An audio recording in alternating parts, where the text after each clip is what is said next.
Өкінішке орай, мейірімділік пен қайырымдылық сынды қасиеттер барлық адамға тән емес.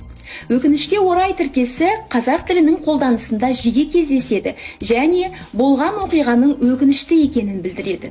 Орай сөзінің бірнеше мағынасына тоқталайық. Біріншіден, бір істің, әрекеттің реті жөні.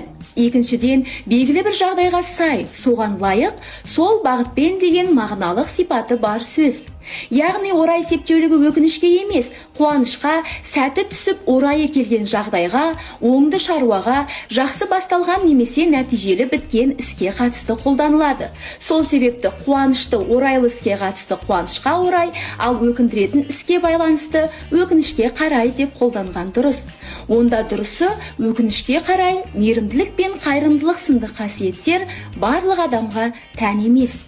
Тіліміздің тазалығын сақтайық. Мәлімет сіздерге пайдалы болды деп ойлаймын. Келесі кездескенше сау болыңыздар.